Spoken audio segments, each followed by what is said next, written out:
ಓಂ ಶ್ರೀ ಗುರುಭ್ಯೋ ನಮಃ. ಮಧುರು ಶ್ರೀ ಮದನಂತೇಶ್ವರ ಸಿದ್ಧಿವಿನಾಯಕರ ಪಾದಕ್ಕೆ ಕೊಡಬಡುತ್ತಾ ಹಾಗೆಯೇ ಇಲ್ಲಿ ನಿಂತಿರತಕ್ಕಂಥ ಎಲ್ಲ ಭಕ್ತಾದಿಗಳಿಗೆ ವಂದಿಸುತ್ತಾ ನಾನು ರೇಖಾ ಸುದೇಶ್ ರಾವ್.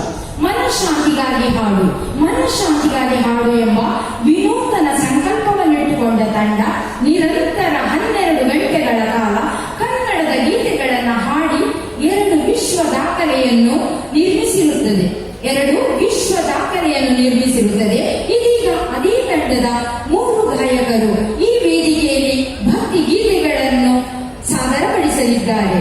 ಗಂಗಾಧರ್ ಗಾಂಧಿ, ರಾಣಿ ಪುಷ್ಪಲತಾ ದೇವಿ ಹಾಗೆ ವರ್ಷಾ ನಿಖಿಲ್ ರಾಜ್ ಇವರು ಕಾರ್ಯಕ್ರಮವನ್ನು ಸಾದರಪಡಿಸಲಿದ್ದಾರೆ. ಹಾಗಾದ್ರೆ ಕಣಿವೆಗೆ ಬನ್ನಿ, ಭಕ್ತಿ ಗೀತೆಗಳಿಗೆ ಕಿವಿಯಾಗೋಣ. ನಾವು ಯಾವುದೇ ಕಾರ್ಯಕ್ರಮವನ್ನು ಆರಂಭಿಸುವುದಕ್ಕೂ ಮೊದಲು ವಿಘ್ನ ನಿವಾರಕನನ್ನು ನೆನೆಯುವುದು ವಾಡಿಕೆ. ಅಂತೆಯೇ ಮೊದಲಿಗೆ ಏಕದಂತಾಯ ವಕ್ರತುಂಡಾಯ ಗೌರಿ ತನಯಾಯ ಧೀಮಹಿ ಎಂಬ ಗೀತೆಯನ್ನು ಹಾಡಲು ಬರುತ್ತಿದ್ದಾರೆ ರಾಣಿ ಪುಷ್ಪಲತಾ ದೇವಿ ಮತ್ತು ವರ್ಷಾ ನಿಖಿಲ್ ರಾಜ್. ಚಪ್ಪಾಳೆಯೊಂದಿಗೆ ಅವರನ್ನು